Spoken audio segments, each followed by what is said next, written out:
Good morning, folks. Been a minute. I think we talked last I came back from the airport. And so that would have been last Wednesday, and now here we are on Friday. So it's been about a week. My car didn't start. Thought it was the end of the series since it's based on, a Cadillac. That's where the hardware's set up, to the extent you call it that. Get out, get in the car, nothing. Small ding from the light. I assume it's a critical electric or starter failure. Well, even starter, you get battery. Anyways, I didn't drive the car that day. Monday was Monday. Actually took off a day somewhere in there. Took off yesterday. Or no, I took off Wednesday. Anyways, life moves on. I looked at cars. Haven't bought one yet. You always hear stories about people getting negotiation wins with car dealers, and I'm curious what exactly a win is. Is a win paying substantially less than sticker price? Is a win getting out the door without paying for a bunch of extras? Is a win feeling good as you leave? I'm not really sure. I'm curious from anyone who works in the car sales industry what exactly it is that the customers expect. Obviously customer service has to be great, but when it comes to sales and negotiating, is it just one of those, I'm asking myself, is a sucker really going to come and buy this? The answer is probably yes. I mean, their job is to hold out for the suckers, right? If they really want me to believe that they're putting all this work into a used car and they're selling it for only $500 more than they have in it, I'm not believing that. There's no way that makes sense. There's no way that makes any sense. But it is probably a volume business. I'm not turning right again. That was a disaster yesterday. Although, I'm going to have to wait on a red if I don't. So, what do you do? Oh, boy. Ooh, look at that. A bicyclist. You probably can't even see him on the camera. His clothing is so dark. He has no electric lights. Probably a reflector, but I don't see it. That is wild stuff.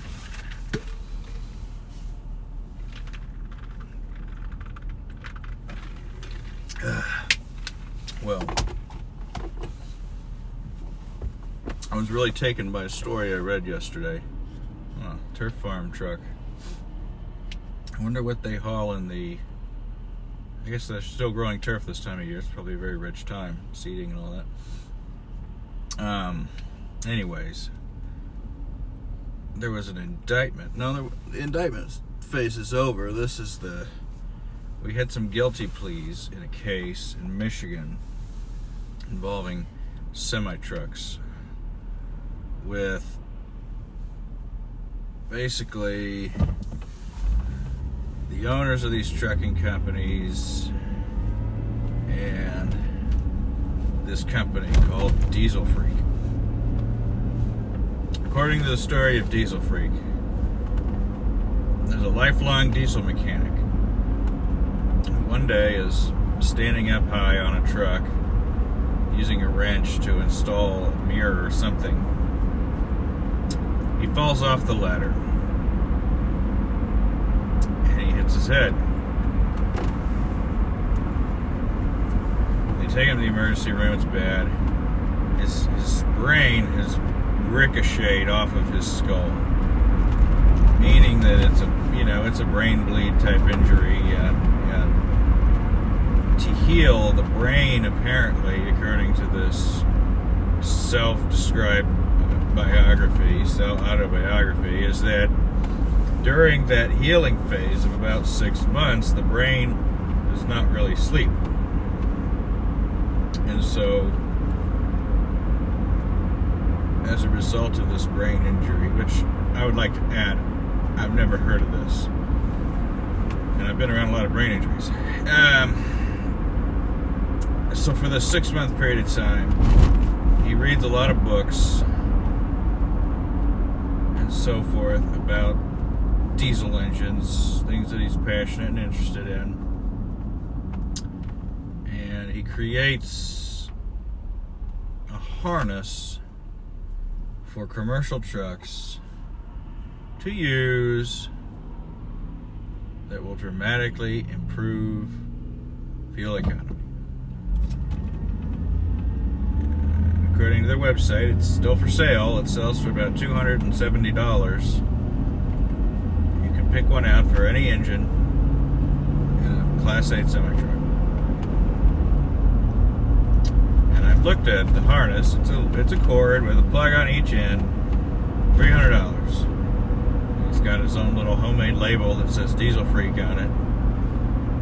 And I'm thinking, what could you possibly have come up with that plugs into 2 terminals inside of an existing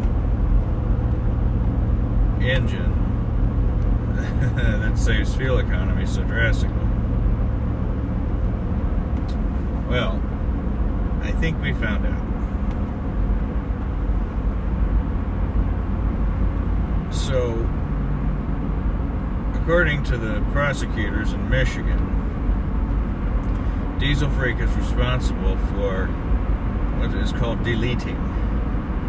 Deleting is removing the emission control hardware and computer records inside a truck's computer so that it will operate notwithstanding the absence of that hardware. It is not a routine task. You're not going to get a Kenworth dealer to do this. You've got to be a bit of a savvy person. You've also got to have access to a full scale repair facility, but you've got to be pretty dirty and corrupt.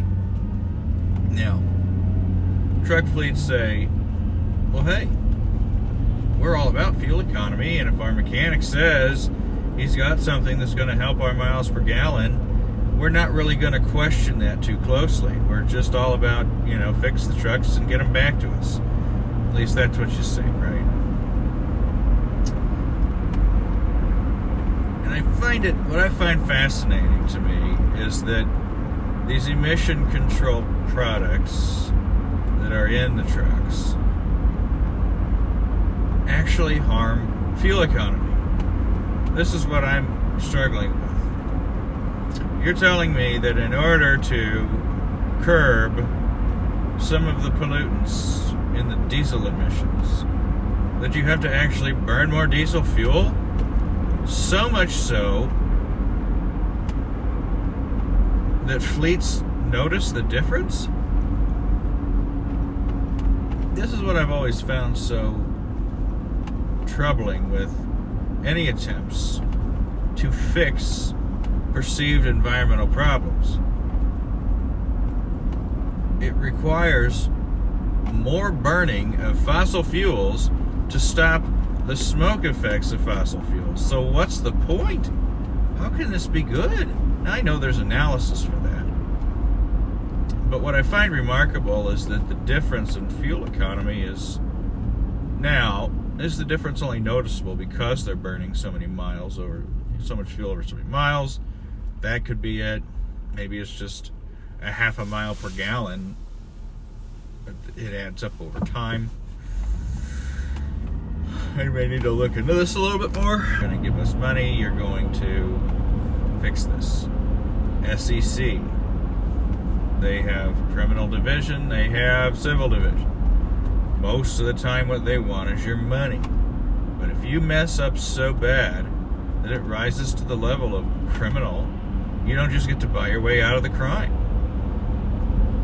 If they can show with evidence that you had criminal intent to break the law. What is proof of that? Well, it comes down to written communication. It comes down to what a prosecutor can use. Is it a witness who flips? Is it emails, text messages? One of the things that really are a lot of people's downfall are, soulful, genuine text messages sent from your phone. You might say something like, I'm struggling so bad with these fuel costs, fuck the EPA.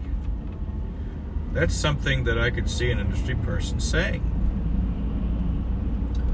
Now, what happens when EPA goes through your text messages and sees them? Are you going to get a civil charge or a criminal charge? It's not going to look good. Every one of these enforcement measures is a chance for someone to go to jail. Jail is also their leverage to get these companies to open up their pocketbooks. So if you come at them, if I'm your lawyer and we go at the EPA together, we can get ahead of this thing. We can confess. We can share what we want to share. Admit that we found some non-compliant trucks in our fleet and we're not sure how it happened. We'd love to get to the bottom of it together. And here's what we know. Here's the service records. You might get away with no penalty. If you try to do the right thing, if you mean well, they don't want to mess with you. But the fact of the matter is, the brutal, ugly facts of life these days is that capitalism doesn't care. It doesn't care about people. It doesn't care about laws. It only cares about growth of its stockholders' value. And it's so cutthroat that it does things like pay for ballparks and sponsor commercials in order to put up a facade so that it can keep it up. Because if you caught on to the truth, you'd want to take them to the bank too. It's much cheaper to pay an ad company than get taken to the bank. That is an unpredictable expense that your stockholders don't like. Tell them they've got to pay a little bit every year for an ad agency or for a sponsorship deal. Fine. Tell them all of a sudden they got to pay $5 million to the EPA. I don't think so. Let's fire all those jerk-offs in corporate. Replace the leadership, right? It's all about self-preservation. Self-preservation comes in two ways. One, deliver value to shareholders. Two, don't get fired. So if you can continue to lower your company's costs to justify a bonus to yourself, obnoxiously high salary rate, just don't get caught when your methods aren't ethical or legal.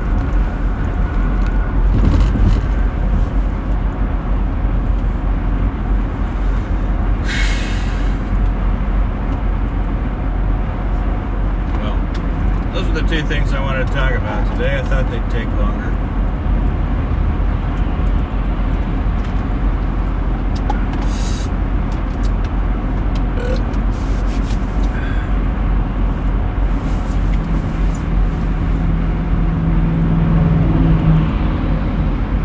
Been giving a lot of thought to what my new car should be. Don't have the right answer. Maybe it's nothing.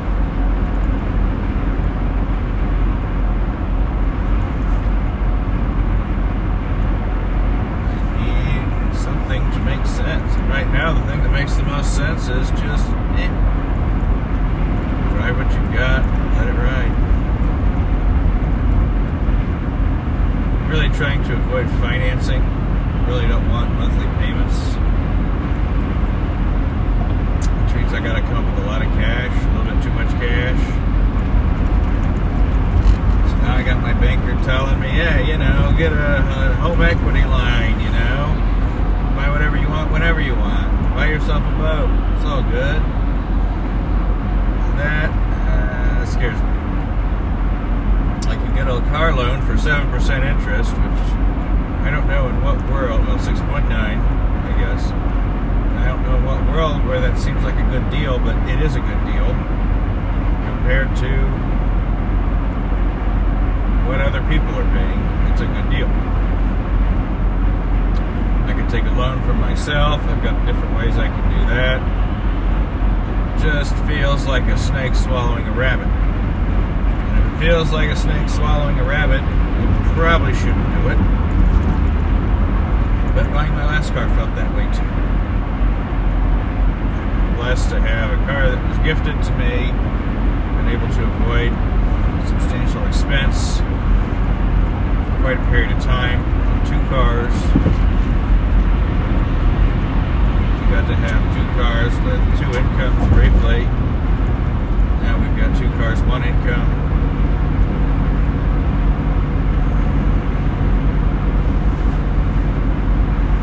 $261,000 miles. It's just, it sounds absurd.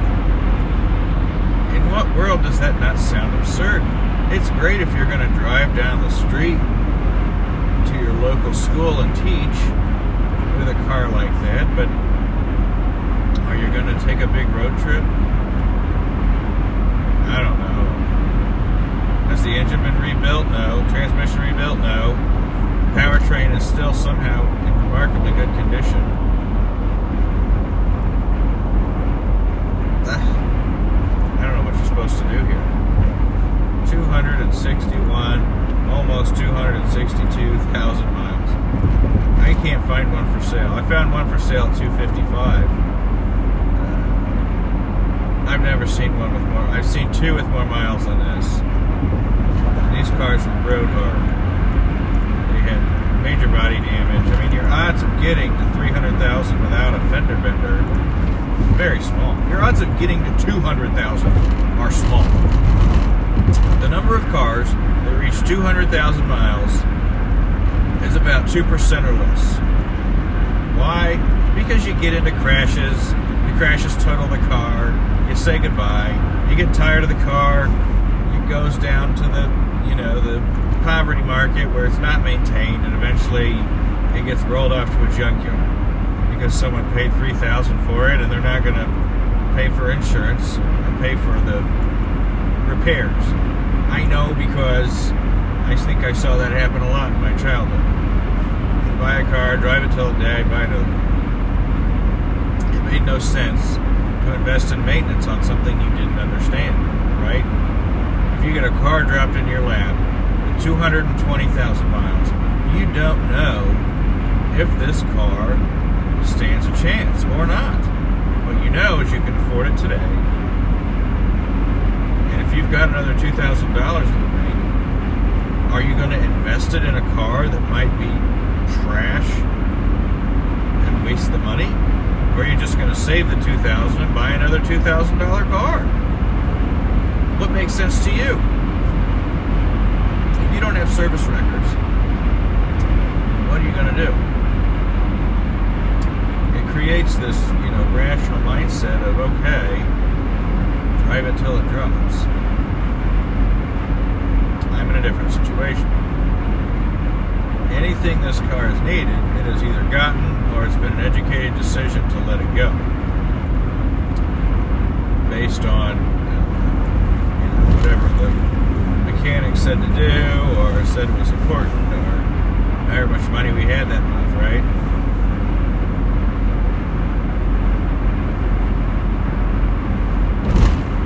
But even when you do that, even when you have the service records,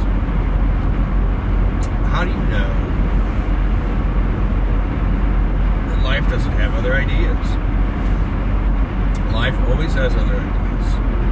You know how many times I've gotten in this car, decided to go to work, and I couldn't go to work? How many times have I decided to drive home, and I couldn't drive home? I could get most of the way home, some of the way home, but I'm not getting all the way home. Thankfully, knock on dash, I've never been stranded in my work parking lot. I don't want to be there. That's not fun. That's embarrassing. embarrassing. I think I'd go back to my desk and pretend to work, honestly, rather than raise the hood around my coworkers who are like, "Oh, do you need help? Do you need help?" And it starts the whole thing. This is not a good look for your lawyer. All right. So,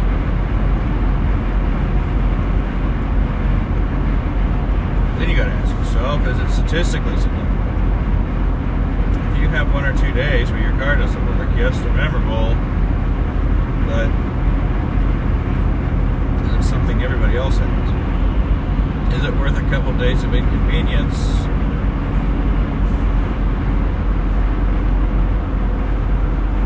You know, the starter going out is not, it's something that can happen to anybody, right?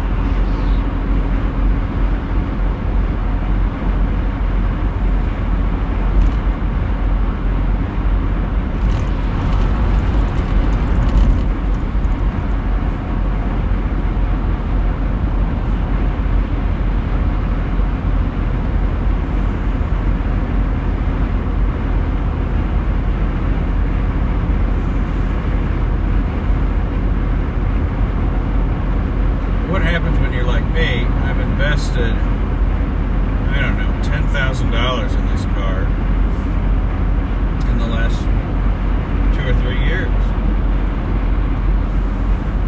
Let's say to yourself, James, are you sure? Yeah, I'm sure. This year I went to Disney. Last year I went to the mechanic. I spent about as much at the mechanic as I did at Disney World this year. Gosh, this car has rainbow rims. I've never seen that. That's really kind of neat. That was remarkable. That or I'm on drugs. That was really different.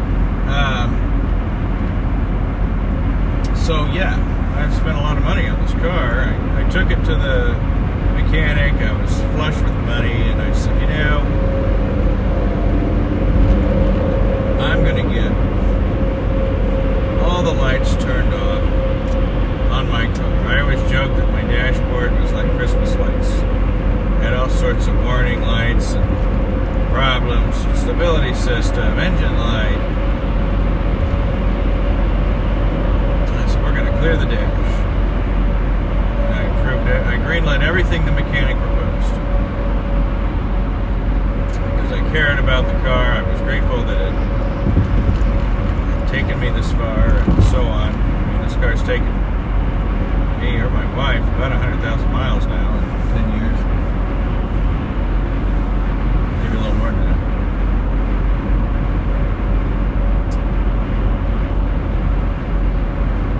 So there we go, right?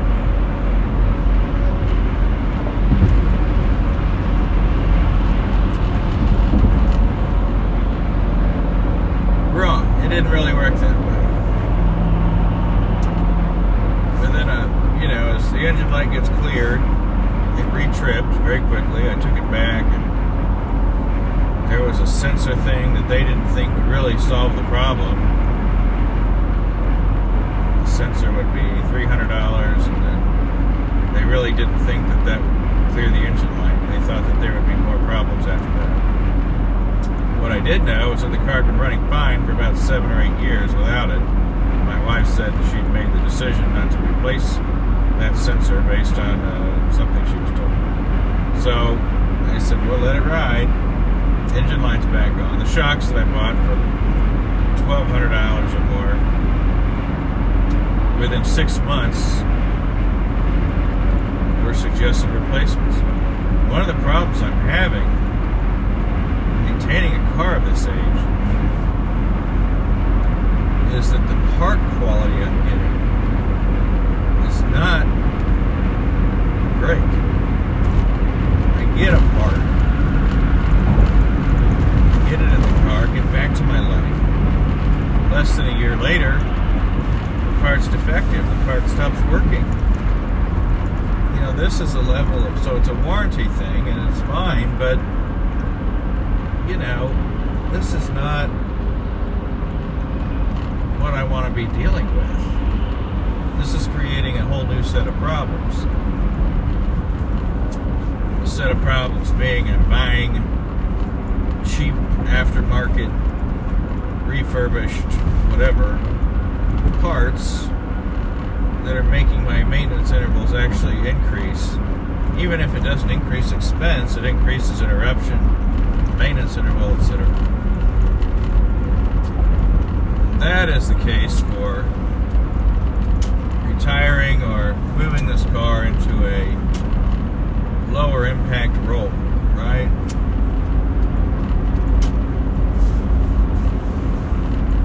Let somebody who drives a short distance to work have it,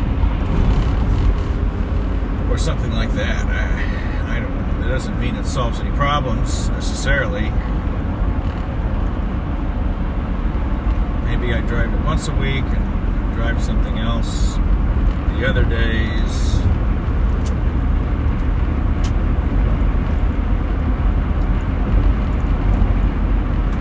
I like the space.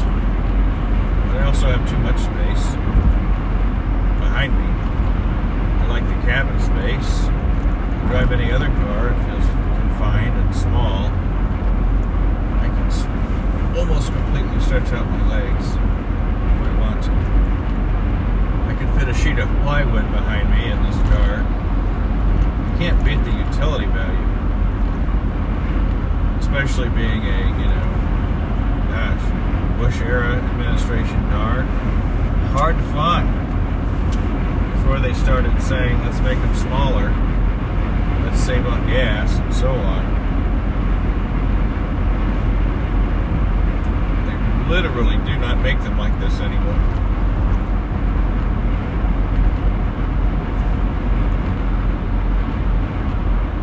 I think this is difficult. Try all of the wild computer systems and electric motor systems and the newer ones. The seats here are controlled manually. Now the seats have, remote buttons that move them up and down, and if that motor goes out, you might be in trouble, because you'll go to move the seat and it'll be stuck or dead or whatever. $800 to fix that, and I am fairly convinced that buying a newer version of this car is not wise from a maintenance perspective, because you have all the components of this car plus all of the electrical emissions nonsense that has come about in the last 20 years, and it's only getting more and more complex. This car's retail is probably about half of what a Escalade sells for today. Average price, right? After extras and options.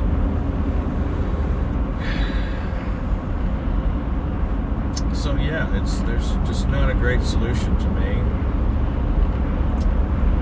But is there even a problem?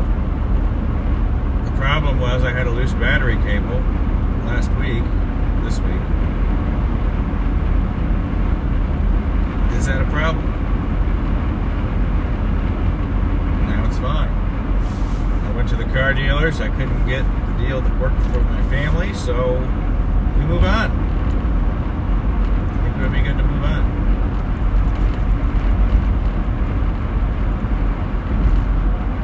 I can't see myself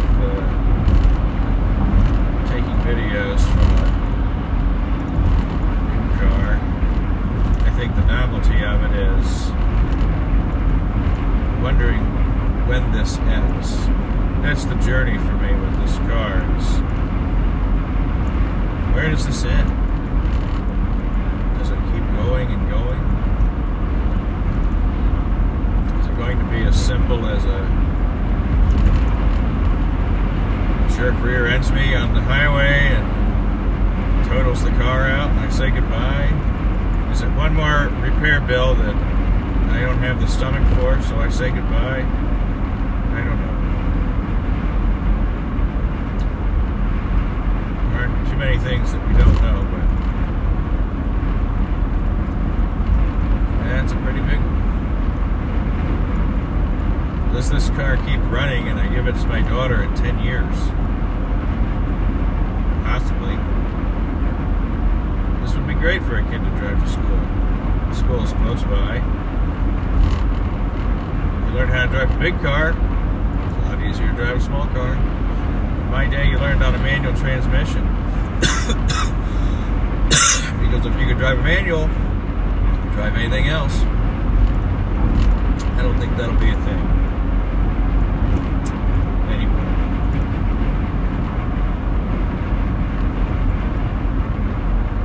Although I wish I'd been filming the other day. Friday the 13th. A bizarre day.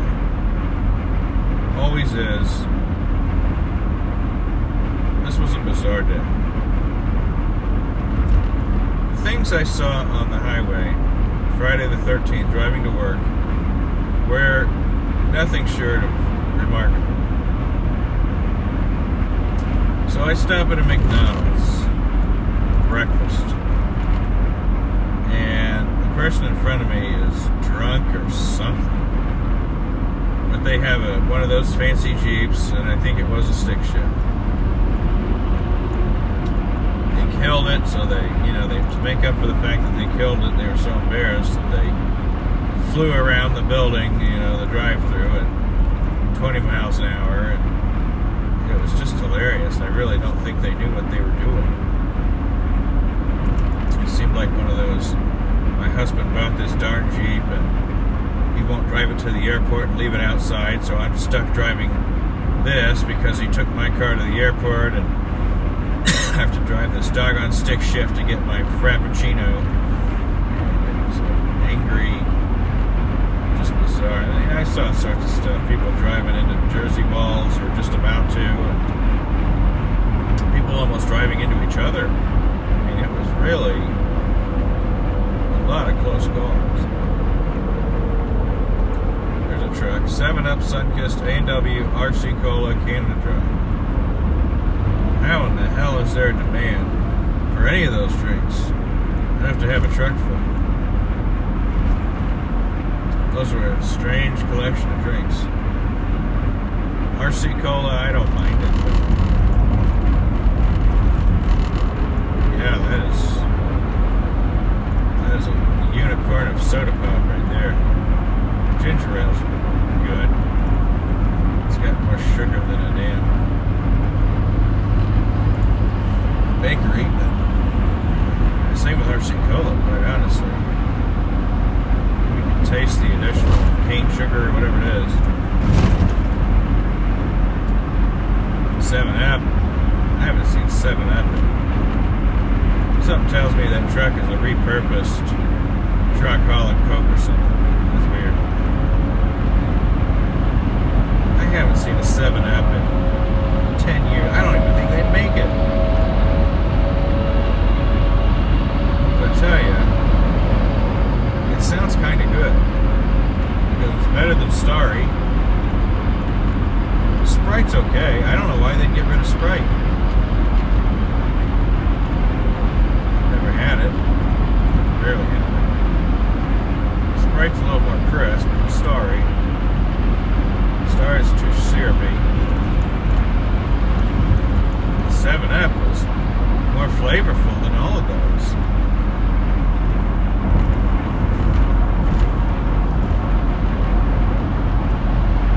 When you've got a stomach ache, I think.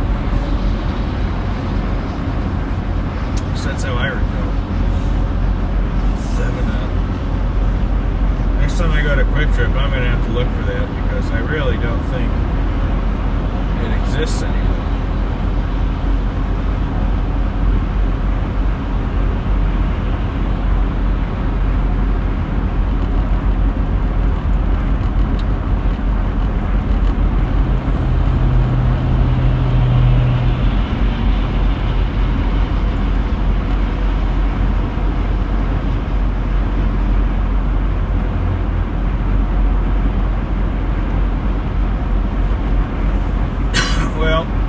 Some of you might be thinking, James, if you spent $7,000 on your car last year, Couldn't you do that every year and have a car payment? And I think to myself, well, 7,000 was meant to be a bad year. It wasn't meant to be every year. I don't want to spend $7,000 every year on a vehicle.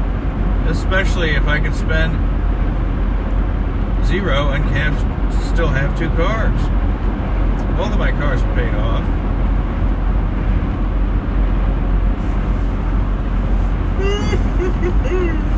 Life does not lend itself to all the things I'm trying to do on one income. That's for sure.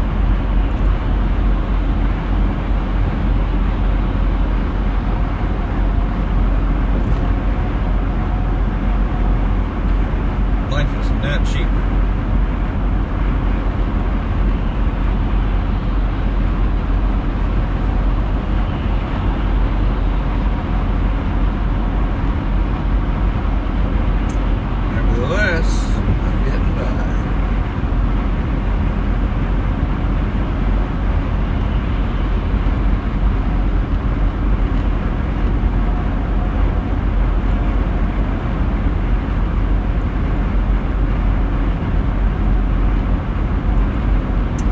About all the car problems I had as a kid.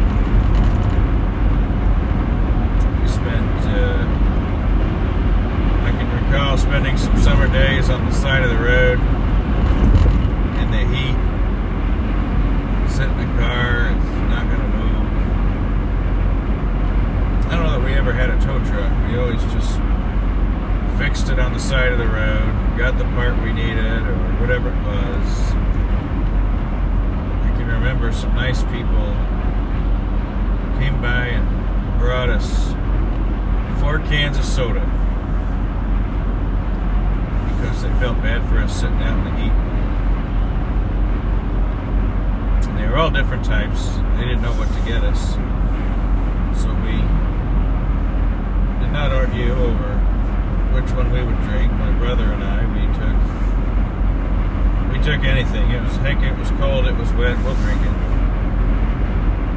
Each of us popped them open and sat in our broken down car on the side of the road, listening to the cars whiz by. I think I've done that more than once, if I recall. I don't think my kids will have that problem. They'll have their own sets of problems that probably be a lot less simple than that. I can remember working on a truck actually. Well, the car we had, 4 of us would sit across a bench of a single cab truck. That was our only car. And I'd squeeze up flat against the door. Barely fit my hips in that seat. So you had 2 choices as a kid in my family. You could sit smushed up against the door, which I preferred, or you could sit between mom and dad around the gear shift, get your knees banged by the gear shift every time it needed to go into a different gear. Your thighs would get banged. I mean, it was not a small impact to me. So I usually preferred to be by the door, smushed against this decaying, scratched plastic paneling that would come off on your hands. And various rituals would need performed on this truck to even start it up, because some sort of shaft ran to the back wheels was rusted and broken. And if you hammered it up there, it would hold in place. But if you drove over a bump or something, it would come off. And then the truck couldn't propel itself. You know, I can't make this stuff up, you know. It's part of life. I don't think my kids will have that problem either. Cars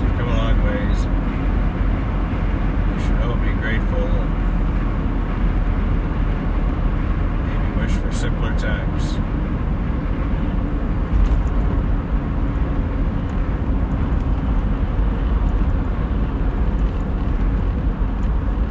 I can remember, it seemed like we had a new car every month.